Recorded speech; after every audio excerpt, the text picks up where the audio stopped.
बेटा आज से स्टार्ट कर रहे हैं नया chapter that is mechanism of reaction. जो मैकेनिज्म है इसका क्या मतलब है कि कोई अगर रिएक्शन चल रही है तो उस रिएक्शन के जो अलग अलग स्टेप्स हैं डिटेल्ड उनको डिस्कस करना। दैट मींस जैसे हम जानते हैं रिएक्टेंट है फिर प्रोडक्ट है। रिएक्टेंट से प्रोडक्ट तक बनते समय कौन कौन से स्टेप हुए होंगे उन स्टेप्स को डिस्कस करना ही मैकेनिज्म है। ठीक है, तो mechanism means detailed step wise description of A reaction. तो ऑर्गेनिक में जो मैकेनिज्म है उसमें हमारे पास शुरू में वो चीजें रिएक्ट कर रही होती हैं यूजुअली।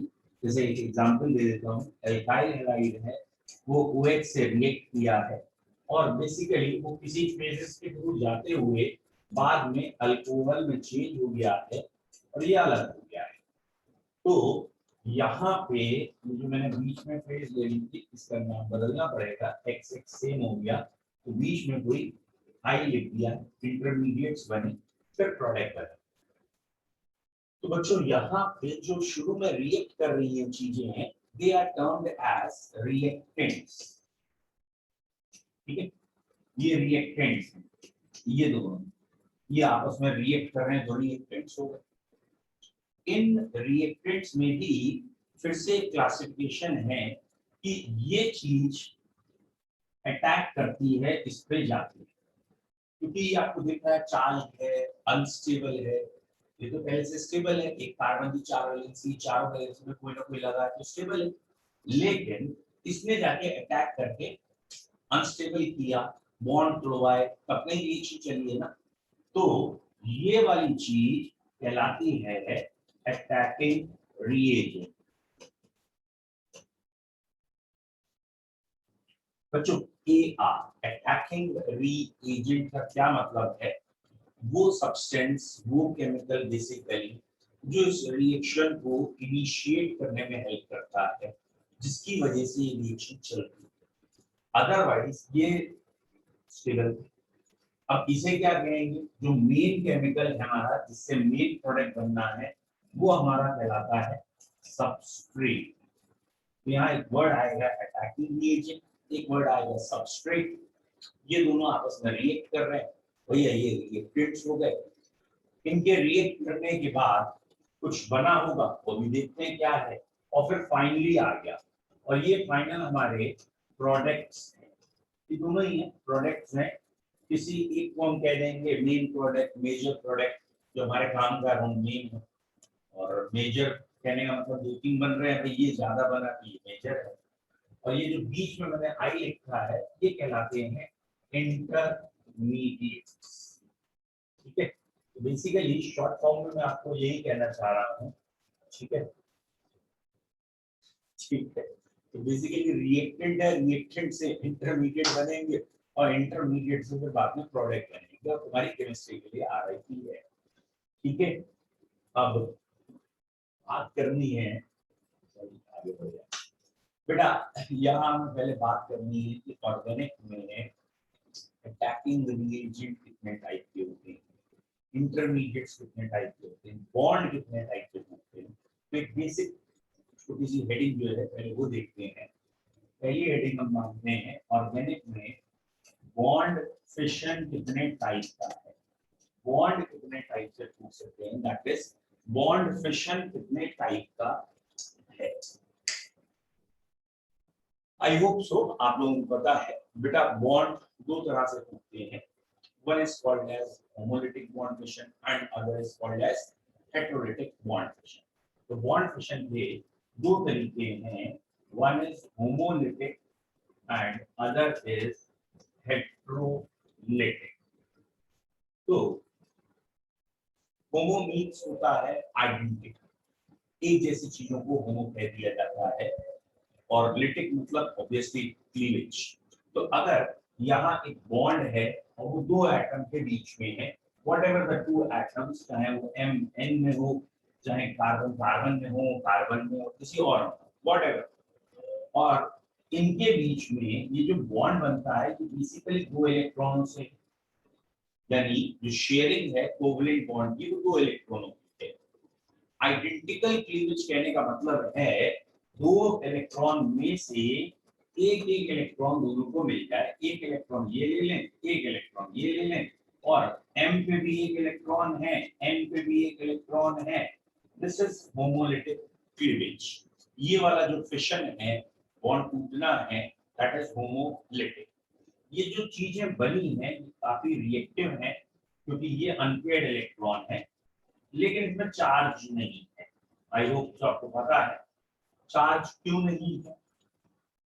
भैया ये जो m और n ने पहले बॉन्ड बनाया था, एक इलेक्ट्रॉन m का था, एक इलेक्ट्रॉन n का था, अपना अपना इलेक्ट्रॉन था, बॉन्ड बना, टूटा तो अपना अपना इलेक्ट्रॉन ले गए, और उस इलेक्ट्रॉन को संभालने के लिए न्यूक्लियस में प्रोटॉन पहले से, मतलब प्रोटॉन इलेक्ट्रॉन का रेशियो बिगड़ा ही नहीं, तो चार्ज आएगा नहीं।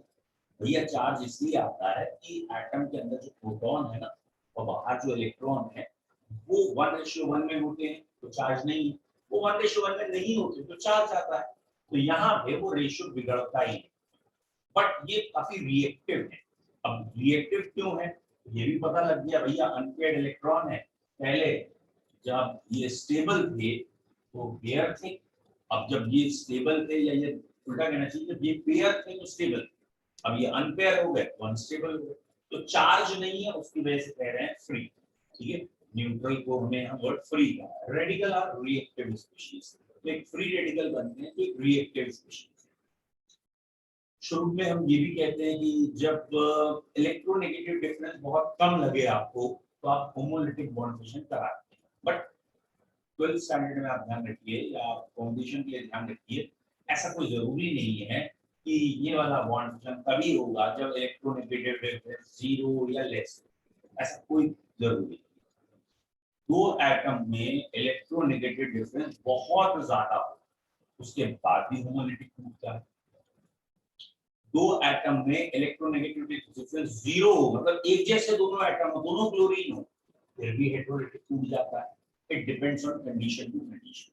तो इसलिए ये पॉइंट यहाँ नहीं करेंगे, अब हम नहीं करेंगे कंपटीशन में कि होमोलिटिक होने के लिए आइडेंटिकल एटम्स होने चाहिए या इलेक्ट्रोनेगेटिव डिफरेंस नियरली 0 होना चाहिए, ऐसा कुछ नहीं। ये बॉन्ड फिशन हाई टेम्परेचर में चलता है, यानी सनलाइट की प्रेजेंस में चलेगा, या कोई फ्री रेडिकल जनरेटर हो, फ्री रेडिकल जनरेटर हो। फ्री रेडिकल जनरेटर्स कौन से होते हैं, जैसे परऑक्साइड्स हैं, बेंजोइल परऑक्साइड, यहाँ पे बहुत फेमस है बीपीओ, बेंजोइल परऑक्साइड। तो जो परऑक्साइड होते हैं वो क्या करते हैं, वो परऑक्साइड आते हैं, वो इजीली टूट जाते हैं फ्री रेडिकल, और वो फ्री रेडिकल यहाँ जो न्यूट्रल मॉलिक्यूल होता है उस पर तुरंत जाके अटैक करता है, अपने आप को स्टेबल कर लेता है, दूसरे को अनस्टेबल कर देता है, तो रिएक्शन आगे चलने लगती है। तो पर ऑक्साइड्स की प्रेजेंस में, या इन्हें फ्री रेडिकल जनरेटर्स कहते हैं, ये फ्री रेडिकल जनरेट कर लेते हैं, इनकी प्रेजेंस में ये रिएक्शन या ये बॉन्ड फिशन जल्दी होता है। तो ध्यान रखिएगा कि होमोलिटिक बॉन्ड फिशन की कंडीशन है very high temperature, sunlight, ultraviolet light, या कोई free radical generator. But the presence of oxygen, O2 के प्रेजेंस में ये बॉन्ड फिशन या ये रिएक्शन स्लो डाउन होता है। Actually oxygen is a itself paramagnetic in nature, therefore it acts as a free radical scavenger। मतलब oxygen आपने class 11th में पढ़ा था मॉलिक्यूलर ऑर्बिटल थ्योरी में, जिससे प्रूव हुआ था कि oxygen is paramagnetic having 2 unpaired electron.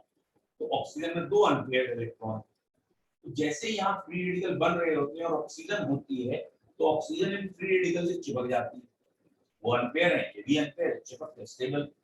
तो इनिशियली इस रिएक्शन की स्पीड कम होने लगती है, क्योंकि ऑक्सीजन फ्री रेडिकल गायब करती है।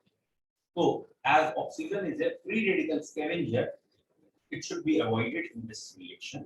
इस रिएक्शन में ऑक्सीजन की प्रेजेंस को अवॉइड करें। फिलहाल what is homolytic bond fission, जब आपको एरो के ऊपर सनलाइट दिखे, हाई टेम्परेचर दिखे, परऑक्साइड दिखे, या कोई और जैसे टेट्राइथाइल लेड है ऐसा कोई दिखे, तो आप होमोलिटिक की सोचेंगे। देखो बच्चों, ऑर्गेनिक में मैक्सिमम बच्चों की प्रॉब्लम होती है, एक्चुअली वो रिएक्टेंट उसका प्रोडक्ट रट रहे होते हैं, जबकि ये जो मैकेनिज्म है ये क्या बता रहा है हमें कि भैया बीच में एरो के ऊपर कंडीशंस लिखी है, उन कंडीशन से रिएक्शन स्टार्ट होती है, फिर आगे मूव होकर प्रोडक्ट तक जाती है। तो उन कंडीशन पे भी फोकस करना है कि इस समय एरो पे क्या लिखा है। ठीक है, 12th स्टैंडर्ड तक इतना चलेगा, रटली आपने ये नेम रिएक्शन है, ये रिएक्शन है, ये प्रोडक्ट है, इट इज अप टू 12। ठीक है, बट कॉम्पिटिशन में आप ऐसा नहीं कर सकते हैं।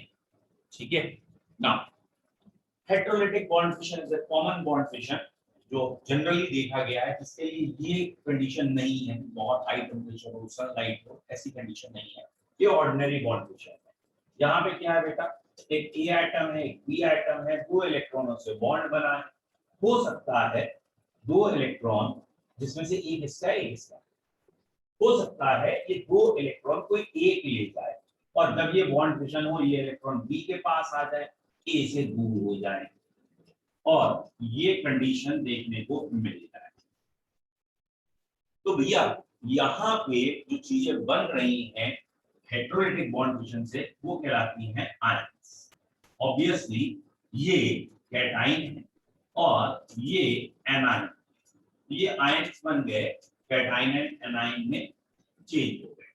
तो जब हेटेरोलिटिक बॉन्ड फिशन होता है तो जो दो इलेक्ट्रॉन हैं वो दोनों इलेक्ट्रॉन एक साथ मूव करते हैं और कैटाइन एनाइन बन जाते हैं। इस एटम का, ए एटम का जो हमने शो किया है, ये एक इलेक्ट्रॉन था और बी का एक था। Actually electron are the fundamental particle, तो इलेक्ट्रॉन पे कोई मोहर नहीं लगी है कि ये इलेक्ट्रॉन इसका है, ये उसका है। बेसिकली दे आर फंडामेंटल, सबके इलेक्ट्रॉन एक जैसे। तो दो इलेक्ट्रॉन थे, दोनों एक जैसे ही दिखाने पड़ेंगे, बट ये एक अजम्पशन कह लीजिए कि जो स्टेबल कंपाउंड है, मॉलिक्यूल है, उसमें अगर कोई सिंगल बॉन्ड है और दो इलेक्ट्रॉन है तो मान के चल रहे हैं एक एक इलेक्ट्रॉन दोनों ने कंट्रीब्यूट किया। बॉन्ड टूटा, दोनों इलेक्ट्रॉन किसी एक के पास चले गए, तो ये नहीं कहोगे कि बी को दो इलेक्ट्रॉनों को फायदा होगा ना। जो बी का न्यूक्लियस है उसके अंदर एक इलेक्ट्रॉन के लिए तो पहले से ही प्रोटॉन मौजूद थे और ये एक नया इलेक्ट्रॉन और आया, तो सिर्फ एक इलेक्ट्रॉन का फायदा हुआ है, इसलिए -1, और इसका एक इलेक्ट्रॉन का नुकसान हुआ, इसलिए +1। तो यहाँ जब बॉन्ड फिशन होगा तो एक कैटाइन में चेंज हो जाएगा, एक एनाइन में चेंज हो जाएगा, कैटाइन और एनाइन बन। जरा इसका रिवर्स करना जरा सोचते रहिएगा, थोड़ा इंपॉर्टेंट है। यानी ये बॉन्ड बनते कब तक, बॉन्ड बनने की ये जो आपके सामने दो कंडीशन लिखी है, बॉन्ड बनने की भी, मतलब इसके रिवर्स को देखोगे, टूटने की लिखी है, रिवर्स भी करके सोचो। मतलब अगर एक एटम के पास इलेक्ट्रॉन बिल्कुल नहीं है, ऑर्बिटल खाली, और दूसरे एटम के पास एक लोन पेयर है, यानी दो इलेक्ट्रॉन है, एक ऑर्बिटल ऐसा है जिसमें दो इलेक्ट्रॉन है और वो शेयर्ड नहीं है अभी, लोन पेयर ऑफ इलेक्ट्रॉन, और ये दो एटम पास में आते हैं, एक नया बॉन्ड बने। ऑब्वियसली सिग्मा बॉन्ड बन सकता है कब, जब ये दोनों एटम पास में आए और इनमें पहले से कोई बॉन्ड नहीं, सिग्मा बॉन्ड बने। पाई बॉन्ड भी बन सकता है कि अगर ये ए और बी पहले से सिग्मा बॉन्ड से जुड़े हो और अब ए के पास लोन पेयर हो, बी वेकेंट हो, या उल्टा बी के पास लोन पेयर हो, ए वेकेंट हो, तो बॉन्ड बने। यानी बॉन्ड कब बनाना है ये बड़ा इंपॉर्टेंट है, क्योंकि अब ये अनस्टेबल हुए, चाहे वो फ्री रेडिकल है चाहे वो आयंस है, अब तो अनस्टेबल है, तो भैया ये स्टेबल करने के लिए कहीं तो रिएक्ट करेंगे ना, और जब ये रिएक्ट करेंगे तो ये आपको ध्यान देना है कि ये रिएक्ट करेंगे कहाँ, ये वाली चीज कहाँ जाके रिएक्ट करेगी, ये कहाँ जाके करेगा और ये कहाँ रिएक्ट करेगा, क्योंकि ये अनस्टेबल हो चुका है। Getting my point? तो बच्चों पहला पॉइंट आया कि बॉन्ड फिशन कितने तरीके का है। तो बॉन्ड फिशन बेसिकली दो तरीके का है, एक होमोलिटिक जो high temperature, sunlight, ultraviolet rays, या फिर peroxide generators like BPO, benzoyl peroxide, या और कोई पेरोक्साइड H2O2, इनकी प्रेजेंस में रिएक्शन चल रही है, तो वो फ्री रेडिकल रिएक्शन होने के चांसेस मोस्टली। कोई रिएक्शन ऑर्डिनरी टेम्परेचर पे चल रही होंगी वो हेटेरोलिटिक में चलने के चांसेस ज्यादा होते हैं, और हेटेरोलिटिक बॉन्ड फिशन में दोनों इलेक्ट्रॉन को एक एटम लेके चला जाता है, तो जिसके पास दोनों इलेक्ट्रॉन आते हैं उसको -1 चार्ज, दूसरे पे +1, ऑब्वियसली एक एनाइन में चेंज हो गया और एक कैटाइन में चेंज हो गया। तो हेटेरोलिटिक बॉन्ड फिशन में आयंस बनते हैं होमोलिटिक बॉन्ड फिशन में फ्री रेडिकल मतलब अगर कुछ कैटाइन है तो ये रिएक्शन के बाद ऑब्वियसली लोन पेयर वाली चीज को ढूंढ रहा है कि कहीं लोन पेयर वाली चीज मिल जाए तो हम भैया बॉन्ड बना के स्टेबल हो जाए। अगर कोई एनाइन बना है तो ऑब्वियसली वो ढूंढ रहा है तो वेकेंट ऑर्बिटल वाला मिल जाए तो हम बॉन्ड बना के स्टेबल हो जाए। तो अब ये मत कहना कि ये दोनों फिर से रिएक्ट कर ले, समझ में आ रहा है? तो पॉइंट क्या है, आप प्रैक्टिकली सोचिए हम कर क्या रहे हैं। We are explaining the mechanism detailed step wise. Reactant से प्रोडक्ट तो बन ही गया, हमने रिएक्टेंट लिया था, दूसरा केमिकल डाला, लैब में एक्सपेरिमेंट किया, प्रोडक्ट बन गया। हम तो ये पूरा उसका प्रोसेस सोच रहे हैं कि शायद ऐसे ऐसे स्टेप हुए होंगे क्योंकि रिएक्टेंट स्टेबल होते, तो भैया स्टेबल होते रिएक्शन हुई कैसे? तो कोई ना कोई कंडीशन ऐसे होती होगी जो रिएक्टेंट के बॉन्ड ब्रेक करवाती है, यहाँ की भी अभी दिख जाएगी। और बॉन्ड ब्रेक हो जाते हैं तो ये चीजें जो बनी हैं ये बेसिकली इंटरमीडिएट्स कह सकते हो, या कई बार ये अटैकिंग रिएजेंट भी होते हैं। तो ये अटैकिंग रिएजेंट या इंटरमीडिएट जो बन गए हैं ये अनस्टेबल है। Both the attacking reagent and intermediates are unstable. और ये फिर पॉसिबिलिटी देखते हैं कि पहले से कोई अच्छी चीज मिल जाए रिएक्ट करने के लिए जिससे कोई और प्रोडक्ट बन जाए। ठीक है, तो पहली हेडिंग हुई बॉन्ड फिशन। अगर बच्चों बॉन्ड फिशन क्लियर है टाइप 1, नहीं क्लियर है टाइप 2। ठीक है, संजना आदित्य दो बच्चों को तो आ गया है, जय आयुष एंड अगेन आदित्य मिश्रा। ठीक है, आदित्य मिश्रा बताओ बेटा क्या प्रॉब्लम आ रही है? ठीक है, बॉन्ड फिशन में नहीं आया आपको समझ में अभी, आदित्य मिश्रा?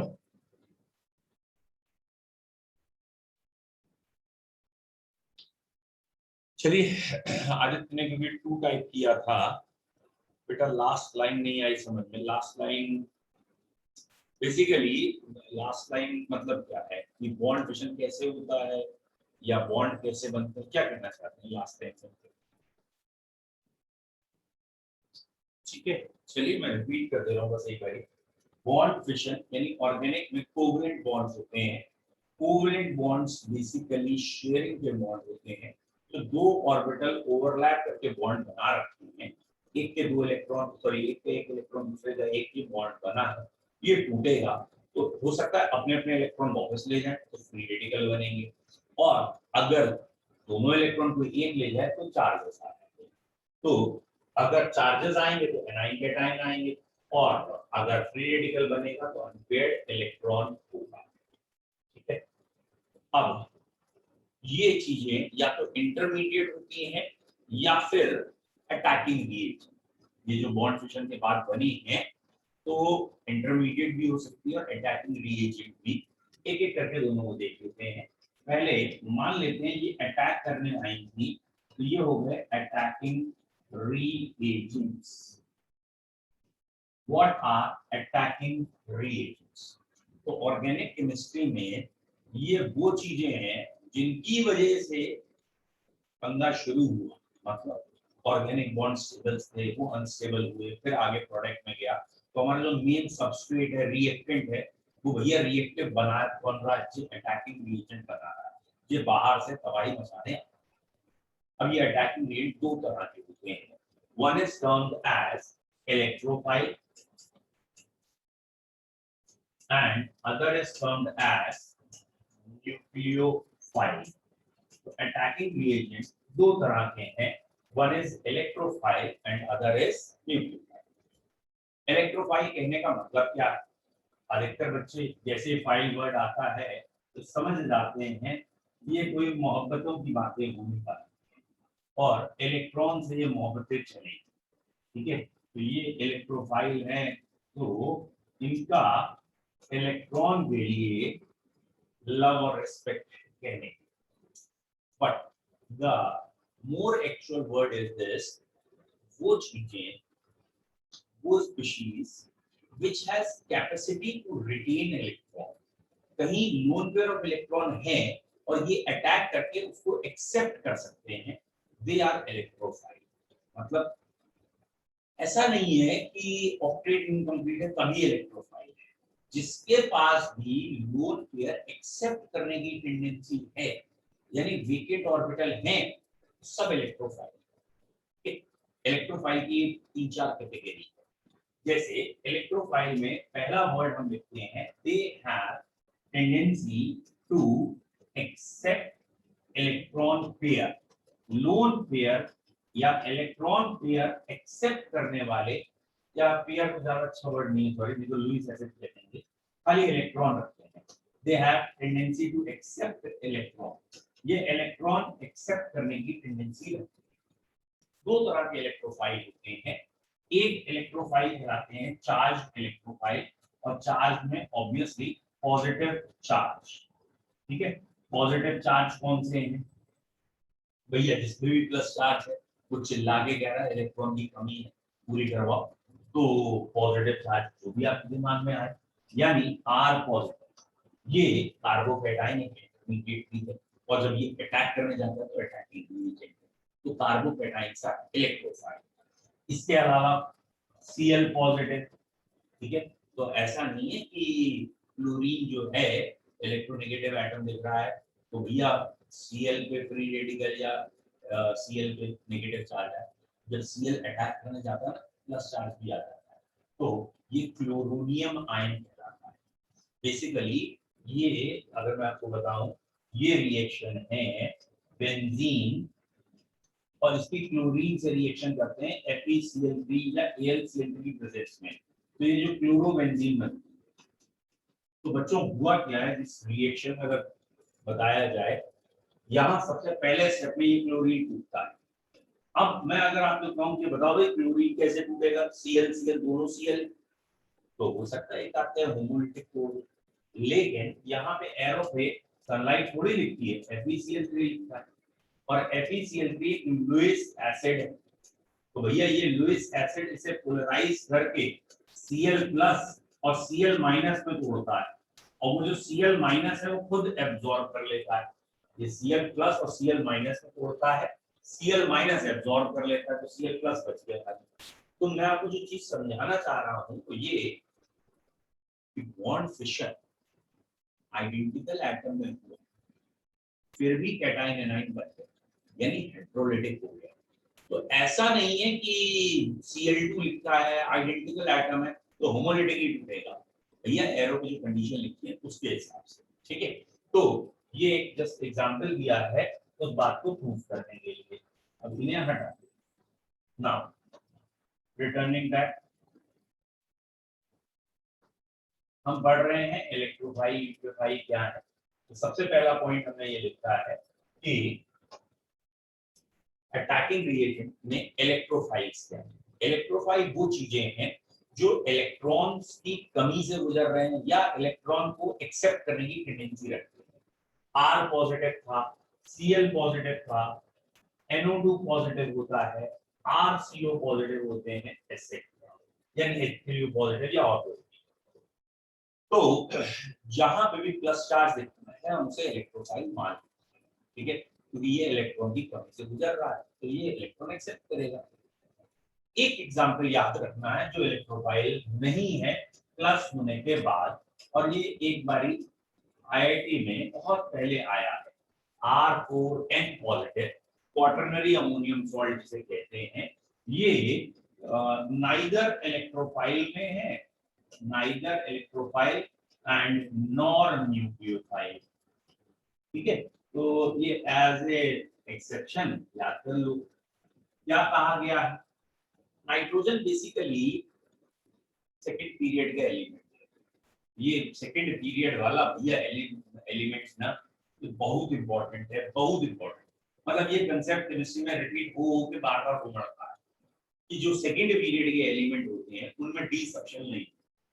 सेकंड पीरियड के कौन से एलिमेंट मेनली, नाइट्रोजन, ऑक्सीजन और फ्लोरीन। ये जो फोन है fluorine, oxygen, nitrogen, they do not have D substitution, और क्योंकि इनमें डी सब्स्टिट्यूशन नहीं, S और P है खाली, और यहाँ जैसे अमोनियम में S और P कंप्लीटली भर चुकी है। ये नाइट्रोजन था, इसने 4 बॉन्ड बना लिए, यानी 8 इलेक्ट्रॉन आ चुके, 8 से ज्यादा आ ही नहीं सकते। S में 2 और P में 6, तो S और P इसके पास थे वो पूरे भरे हुए हैं, कोई ऑर्बिटल है ही नहीं, जो इस नेगेटिव चार्ज, इस प्लस चार्ज को खत्म करे। प्लस चार्ज को खत्म करने के लिए माइनस चार्ज एक्सेप्ट करना पड़ेगा। ये माइनस चार्ज एक्सेप्ट करे तो करेगा, क्योंकि लोन पेयर लेने के लिए जगह नहीं है। तो इसलिए इसको याद रखना है, neither electrophile nor nucleophile. Electrophile किसे कहते हैं? वो चीजें जो इलेक्ट्रॉन की कमी से गुजर रहे हो या इलेक्ट्रॉन लेने एक्सेप्ट करने की टेंडेंसी रखते हैं। इस पे कमी तो है, लेकिन इलेक्ट्रॉन एक्सेप्ट करने की टेंडेंसी नहीं है, इसलिए इस एग्जाम्पल को कहा गया है neither electrophile nor electrophile. Followed by positive charge कौन से हैं? कोई भी प्लस चार्ज कह दे, Cl plus, Br plus, R plus, NO2 plus, RCO plus, ये सारे के सारे इलेक्ट्रोफाइल हैं। ठीक है, और ऐसा नहीं है कि बेटा यही हो, और भी अगर आप बॉन्ड फिशन सोचेंगे तो आपको दिख जाएगा। जैसे OH और NO2 में बॉन्ड टूट रहा है, लेट्स सपोज, और यहाँ NO2 पे प्लस आ गया, OH पे माइनस, तो प्लस और माइनस कैसे आएगा? कुछ इलेक्ट्रोफाइल न्यूट्रल भी होंगे। न्यूट्रल इलेक्ट्रोफाइल कौन से हुए? कॉमन सेंस, चार्जलेस, जिनको कोई चार्ज नहीं। इन्हें पहचानना थोड़ा सा मुश्किल होगा, क्योंकि चार्ज तो है, पहचाने कैसे? तो एक कंडीशन हो सकती है, दे हैव वेकेंट ऑर्बिटल या they have incomplete octet. Incomplete octet कौन सा है? जैसे बेटा हमने BH3, BF3, BCl3, AlCl3 या और कोई ऐसा नाम दिया। भैया बोरॉन के आउटर मोस्ट में कितने इलेक्ट्रॉन होते हैं? आई होप तो आप जानते हो, बोरॉन एल्यूमिनियम ग्रुप 13 का मेंबर है, इनके आउटर मोस्ट में 3 इलेक्ट्रॉन, 3 से बॉन्ड बना लिया, 6 हो गए, या ऑक्टेट को कंप्लीट नहीं होगा ना, तो अभी एक लोन पेयर लेने की कैपेसिटी है। तो इसीलिए BCl3, AlCl3 इसके एग्जांपल। ये है ग्रिग्नार्ड रिएजेंट। भैया ग्रिग्नार्ड रिएजेंट में मैग्नीशियम जो सेंट्रल एलिमेंट है कोवेलेंट बॉन्ड से जुड़ा है या आयनिक बॉन्ड, और अगर ये कोवेलेंट बॉन्ड से जुड़ा है तो मैग्नीशियम के आउटमोस्ट में 4 हुए, होने तो 8 चाहिए, है 4, 4 की कमी, ये भी एक इलेक्ट्रोफाइल।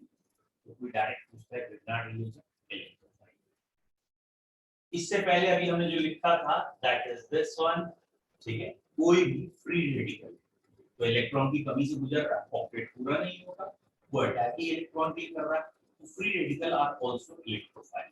फ्री रेडिकल इलेक्ट्रोफाइल ही है, बट उनका अटैक करने का तरीका और बाकी के अटैक करने का तरीका थोड़ा सा अलग होता है, वो भी देखेंगे क्या। तो ये हो गए ऑक्टेट इनकम्प्लीट। कुछ होंगे जिनके पास ऑक्टेट कंप्लीट है लेकिन वेकेंट ऑर्बिटल हो सकते हैं, स्पेशली डी। वैसे तो वेकेंट ऑर्बिटल इनके पास भी है, लेकिन ये पकड़ में आ गए ऑक्टेट गिनते ही, भैया गिन लिया। ये दर्द है SiCl4 टाइप के एग्जाम्पल का। मतलब एग्जाम में SiCl4 पकड़ना कई बार मुश्किल होता है अगर पहले से प्रैक्टिस ना। सिलिकॉन के आउटर मोस्ट में 4 इलेक्ट्रॉन, कार्बन वाला ग्रुप है।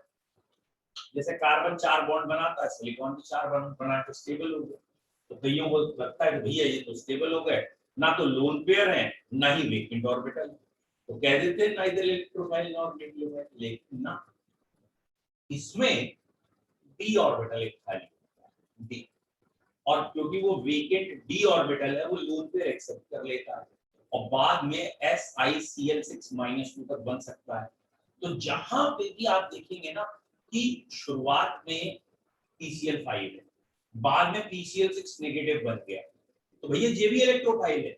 क्यों? क्योंकि इसने कुछ ना कुछ और एक्सेप्ट किया है और बाद में नेगेटिव चार्ज आ रहा है, तो नेगेटिव स्पीशीज मतलब इलेक्ट्रॉन एक्सेप्ट करे, तो जब भी इलेक्ट्रॉन एक्सेप्ट किया तो इलेक्ट्रोफाइल।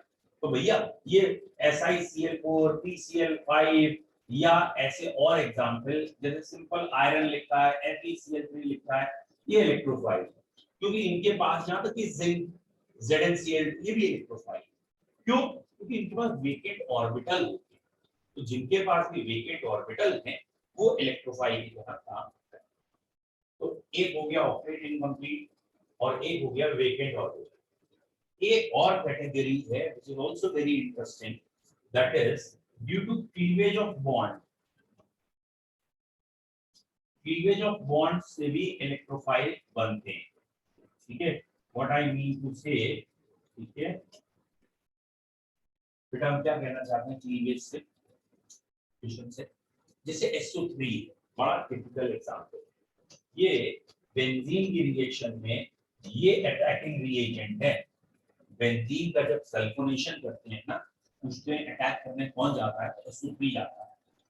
जबकि अगर हम एक जनरल SO3 को सोचते हैं तो हमारे दिमाग में ये SO3 का पिक्चर आता है, S double bond O double bond O double bond.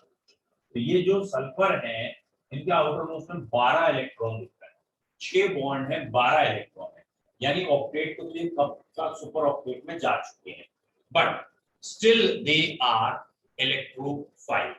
ठीक है, ये भी इलेक्ट्रोफाइल है। कैसे? ये इलेक्ट्रॉन यहां कूदे और इलेक्ट्रॉन कूदने के बाद ये चार्जेस आ गए, और जब भी किसी रिएक्शन में इसके थ्रू अटैक हो रहा है, ये मतलब रिएक्शन में पहले से H+ या कुछ और होगा जो इस नेगेटिव चार्ज को खत्म कर देगा, और अब ये सल्फर पे जो प्लस चार्ज है इसकी वजह से अटैक होगा, तो भैया सल्फर पे प्लस है। तो एरो में जो कंडीशन लगी है ना, वो डिसाइड करेंगी कि ये SO3 इलेक्ट्रोफाइल है या न्यूक्लियोफाइल है। क्यों? क्योंकि अगर कंडीशन कुछ ऐसी लगी है कि इसका प्लस चार्ज कोई पहले खत्म कर गया, माइनस बचा खाली, तो यही अटैक करेगा, अब ये न्यूक्लियोफाइल हो गया। और अगर इन जनरल जो होता है सल्फर में प्लस वाला अटैक करता है, ये इलेक्ट्रोफाइल हो गया। सल्फर में 12 इलेक्ट्रॉन थे, फिर भी इलेक्ट्रोफाइल। क्यों इलेक्ट्रोफाइल? क्योंकि इसके पास पाई बॉन्ड था, या कुछ ऐसे बॉन्ड है जो टूट सकते हैं और टूटने के बाद चार्ज डेवलप हो सकता है प्लस, इसलिए इलेक्ट्रोफाइल। तो इलेक्ट्रोफाइल की 4 कैटेगरी आती है। पहली चार्ज, चार्ज में कौन सा चार्ज? Plus charge. दूसरी न्यूट्रल, न्यूट्रल में क्या कैटेगरी? एक बड़े आसानी से पकड़ में आने वाले जो सेकेंड पीरियड के मेंबर है, ऑक्टेट इनकम्प्लीट, 8 नहीं हुए हैं इलेक्ट्रोफाइल। तो अगर कोई डायरेक्ट पूछता है BCl3 है और PCl3 है, कौन इलेक्ट्रोफाइल? तो भैया BCl3 में लोन पेयर लेने की कैपेसिटी है, इलेक्ट्रोफाइल। PCl3 में तो खुद लोन पेयर दिख रहा है, तो इसको हम न्यूक्लियोफाइल कह सकते हैं। बट ये भी इलेक्ट्रोफाइल हो सकता है भाई, अगर PCl3 बाहर से लोन पेयर एक्सेप्ट करना चाहे तो कर तो सकता है, डी ऑर्बिटल इसमें भी PCl3 से डायरेक्ट PCl6 नेगेटिव कर दिया तो इलेक्ट्रोफाइल। लेकिन हम डिसाइड करते हैं रिएक्शन टू रिएक्शन है on the basis of condition available there। कभी भी हम बिना कंडीशंस के डायरेक्ट डिसीजन नहीं लेंगे, जैसे रिएक्शन की कंडीशन होगी उसके हिसाब से। अभी हम जनरलाइज्ड वे पूछे। एक बच्चे ने कहा है लुईस एसिड एक्सप्लेन करिए, व्हाट आर लुईस एसिड? तो भैया ये लुईस बड़ा चालाक टाइप का साइंटिस्ट था, मतलब इसका ब्रेन थोड़ा अलग था। सबसे पहले अरेनियस, ब्रॉन्स्टेड एंड लॉरी, इन्होंने एसिड बेस थ्योरी देना शुरू। इन्होंने एसिड बेस थ्योरी प्रोटॉन को बेसिकली लेके दी मेनली। अरेनियस ने कहा जो पानी में जाने के बाद H दे वो एसिड है, और जो OH दे बेस है।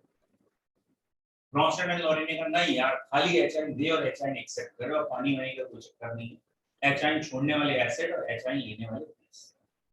लुईस ने जरा दिमाग लगाया, उन्होंने कहा अरे भाई पूरी केमिस्ट्री चलाता कौन है?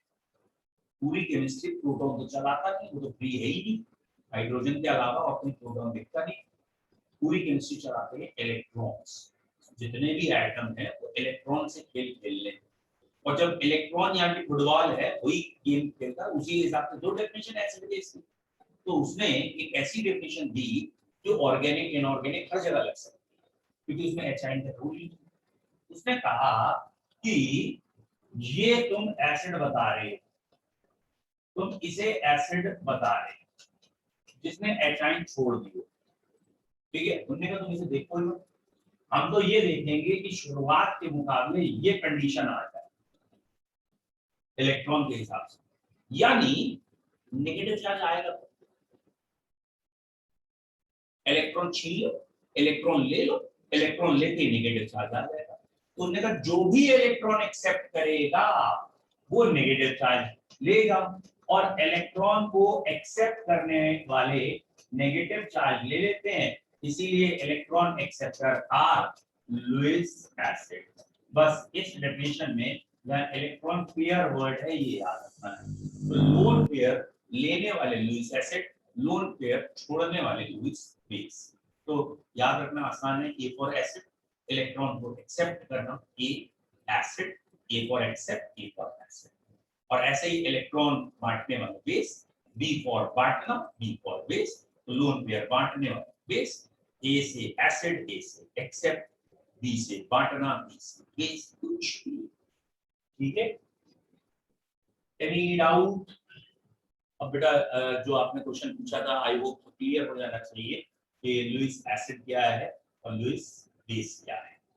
डॉट पे आते हैं टॉपिक। पॉइंट हमारा क्या था बेटा? इलेक्ट्रोफाइल, ये अटैकिंग रीजन भी होती है और इंटरमीडिएट की भी एक क्लास होती है। इलेक्ट्रोफाइल से कहते हैं जो इलेक्ट्रॉन को एक्सेप्ट, क्यों एक्सेप्ट करते हैं? They have tendency, they have vacant orbital, they have unpaired electron। तो फ्री रेडिकल भी इलेक्ट्रोफाइल है, न्यूट्रल इलेक्ट्रोफाइल है, या ग्रिग्नार्ड रिलेशन इलेक्ट्रोफाइल है, या SnCl4 SiCl4 ये इलेक्ट्रोफाइल है। CCl4 इलेक्ट्रोफाइल नहीं है क्योंकि उसमें d ऑर्बिटल है। ओके, फॉलोड बाय इलेक्ट्रोफाइल की जो चार कैटेगरी आई है उसमें सबसे powerful category positive charge electrophile है। मतलब अगर इलेक्ट्रोफाइल में भी हम देखेंगे ना, मॉडरेट, हाई, वीक, तो जो पॉजिटिव चार्ज इलेक्ट्रोफाइल है वो सबसे जल्दी अटैक करते हैं क्योंकि उनमें इलेक्ट्रॉन की एक्सेप्ट करने की टेंडेंसी सबसे ज्यादा है। चार्जेस काइनेटिक्स में पढ़ा ही आपने, आयनिक reactions are faster than covalent reaction. तो चार्जेस वाली रिएक्शन तेज होती है। तो कैटायनिक और I want to say that जो चार्ज इलेक्ट्रोफाइल है, positive charge, they are far better than neutral electrophiles. और न्यूट्रल में भी कौन पावरफुल है? It is again common sense. पहला वाला that is octet incomplete, powerful। octet है लेकिन d सबशेल नहीं, थोड़ा कम पावरफुल। और d सबशेल भी भरी है लेकिन 5 बॉन्ड टूटता है, उसकी पावर और। Okay, next heading is nucleophile. Nucleophile क्या है? What are nucleophiles? Okay, good. Nucleophile को सिंपल भाषा में कह सकते हो न्यूक्लियस का, या आप जरा समझ में अगर आ गया हो कि भैया इलेक्ट्रॉन तो खुले घूम रहे हैं इधर उधर, फ्री मिल जाते हैं, इधर से थोड़े उधर से प्रोटॉन सीधे सीधे घूमते हैं। और अगर तुम्हें पॉजिटिव चार्ज चाहिए, प्रोटॉन चाहिए, तो प्रोटॉन तो न्यूक्लियस खरीदने पे ही मिलेगा। मतलब फ्री प्रोटॉन नहीं है, न्यूक्लियस में ही प्रोटॉन है, न्यूक्लियस ही खरीदना पड़ेगा। तो वो चीजें जो इलेक्ट्रॉन रिच है, इलेक्ट्रॉन तो बहुत सारे हैं इनके पास, ठीक है, ये बेसिकली आप कह सकते हैं सिंपल परिभाषा में लोन पेयर इनके पास होता ही होता है। ठीक है, तो इलेक्ट्रॉन रिच कहने का मतलब कभी अनपेयर्ड इलेक्ट्रॉन होता ही नहीं, लोन पेयर होता है। तो जिनके पास भी लोन पेयर है वो सारे के सारे न्यूक्लियोफाइल में, एक्सेप्ट मतलब कंडीशन है अपना ऑक्टेट कंप्लीट। ऐसा ना हो कि लोन पेयर है अभी अपना ऑक्टेट कंप्लीट नहीं है, तो देखेंगे एक दो कंडीशन दिखेगी इंटरमीडिएट्स में, कार्बीन इंटरमीडिएट है, नाइट्रीन है, तो मैं लोन पेयर भी दिखता है और ऑक्टेट इनकम्प्लीट है। तो भैया पहले अपना ऑक्टेट कंप्लीट कर ले, इलेक्ट्रोफाइल होता है। जिसका अपना ऑक्टेट कंप्लीट नहीं है तो न्यूक्लियोफाइल नहीं हो सकता। या घर में नहीं दाने, अम्मा चली बनाने, अबे अपना तो पेट भर ले, बाद में दान करिए। Is it clear? तो बेसिकली न्यूक्लियोफाइल क्या है? वो स्पीशीज जिनका ऑक्टेट कंप्लीट है और लोन पेयर है, they are electron rich, they are having lone pair. मतलब पैसा तो बहुत है, सुकून की तलाश है, इलेक्ट्रॉन तो बहुत है, पॉजिटिव चार्ज की तलाश है। तो ये जो न्यूक्लियोफाइल है भैया, ये भी दो तरीके के हैं। वन आर चार्ज, जिसमें नेगेटिव चार्ज न्यूक्लियोफाइल होंगे। भैया नेगेटिव चार्ज कौन होंगे? कोई भी नेगेटिव चार्ज, स्पेशली जो पीरियोडिक टेबल के मीना टाइप के एलिमेंट होते हैं ना, मोर इलेक्ट्रोनेगेटिव, वही इलेक्ट्रॉन रखते हैं। तो ये मीना टाइप का कौन है और रईस टाइप कौन है? ग्रुप 15, 16, 17। ग्रुप 15 नाइट्रोजन फैमिली है, 16 ऑक्सीजन और 17 हेलोजन फैमिली। उन्हीं में नेगेटिव चार्ज ज्यादा दिखेगा, N-3 दिखेगा, O-2, F-। वो बात अलग है, ये ऐसे यहाँ दिखाए नहीं जाएंगे, ये आपको ऐसे दिख रहे होंगे, NH2-, OH-, X-। और चेंज कर सकते हैं माइनस में, और भी ग्रुप लगा सकते हैं, जैसे सल्फर का ग्रुप है तो SH-, RS-। जो भी आपको माइनस वाले दिखे सबके सब न्यूक्लियोफाइल, ठीक है। तो nucleophile of negative charge species, बस दिमाग में ये रखना है, ग्रुप 15, 16, 17 के चांसेस। अब न्यूट्रल न्यूक्लियोफाइल कौन से हैं? एक तो नेगेटिव चार्ज है और एक न्यूट्रल है। तो न्यूट्रल न्यूक्लियोफाइल देखते हैं सेकेंड।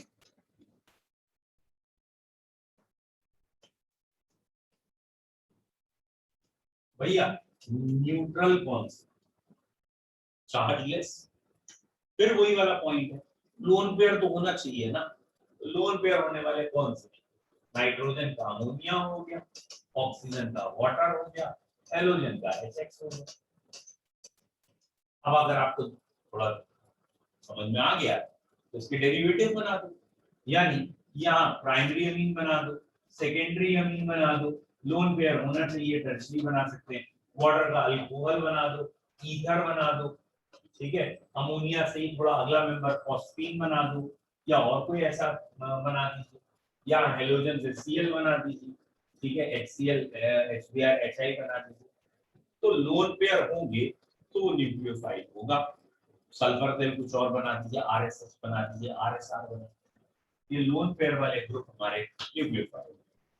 यहाँ पे एक न्यूक्लियोफाइल और ऐड कर सकते थे, दैट इज CH3 नेगेटिव या R नेगेटिव। तो ये कार्बन जब एनाइन में चेंज होता है, कार्ब एनाइन, वो भी न्यूक्लियोफाइल की तरह काम करता है। तो आई होप सो आपको ये इलेक्ट्रोफाइल और न्यूक्लियोफाइल दोनों शब्द क्लियर हो। What are electrophile, what are nucleophile. आज की पढ़ाई में हमने पहली हेडिंग पढ़ी थी, दैट इज बॉन्ड फिशन, ठीक है। बॉन्ड फिशन दो तरह का होगा, होमोलिटिक, हेटेरोलिटिक। अब अटैक करने कौन जाएंगे, या कई बार इंटरमीडिएट की भी कैटेगरी कह सकते हैं। तो एक इलेक्ट्रोफाइल होता है, एक न्यूक्लियोफाइल होता है। तो इलेक्ट्रोफाइल बेसिकली वो चीजें हैं जिनमें इलेक्ट्रॉन की कमी है, and they attacks where electron density is high. अगर ये अटैकिंग रिएजेंट है तो वहां जाके अटैक करते हैं जहां इलेक्ट्रॉन डेंसिटी ज्यादा है। और न्यूक्लियोफाइल वो होते हैं जो इलेक्ट्रॉन रिच हैं, but they require positive charge, therefore they attack where electron density is less. ये उन ऑर्बिटल्स को ढूंढते हैं जो वैकेंट ऑर्बिटल हो। ऑब्वियसली कहने का मतलब न्यूक्लियोफाइल इलेक्ट्रोफाइल की तरह अटैक करते हैं। इसलिए बच्चों इतना ही रखते हैं, ठीक है। हाँ बेटा, मैं इसकी एक्चुअली ना एक दो बच्चों ने पहले भी कहा, फिर कह रहे हैं कि इस चैप्टर की PDF नहीं भेजी है। अरे यार, इस चैप्टर में ना बहुत सारे टॉपिक हैं, और जो मेरे पास PDF है वो कॉमन PDF है। इंडक्टिवली जो मेरे IUPAC में कम क्वेश्चन बनते हैं, बहुत सारे टॉपिक हैं। मैं भेज देता हूँ PDF, लेकिन ऑब्वियसली फिर आप उसमें ये मत कहिएगा कि यार ये भी बचा, ये भी नहीं। टॉपिक बहुत सारे हैं, और जो आपने अभी तक पढ़ा है IUPAC को बहुत कम था। कॉम्पिटिशन में IUPAC इम्पोर्टेंट कम होती है। IUPAC इसलिए पढ़ते हैं कि आगे पूरे कॉम्पिटिशन, पूरे ऑर्गेनिक में आप कनेक्ट हो पाए। कोई नाम मैं बोलूं, बेंजोइल पेरोक्साइड या कुछ, आपको समझ में आ जाए, बट भेज दूंगा। बच्चों एक दो बच्चे रुके रहिएगा, बाकी सब चले जाएं, कोई दिक्कत नहीं है। जिन्होंने मुझे कल न्यूमेरिकल भेजे हैं, अच्छा पहले देख लूं वो है भी यहाँ पे। उन्होंने मुझे एक दो ने न्यूमेरिकल भेजे हैं, अविशी हैं, है ही नहीं वो लोग, अविशी नहीं है, और एक दो। अगर किसी ने मुझे न्यूमेरिकल भेजे हैं आप में से, निकल में खाली अविशी का ध्यान है, वो तो नहीं। चलिए, okay, have a nice time, bye.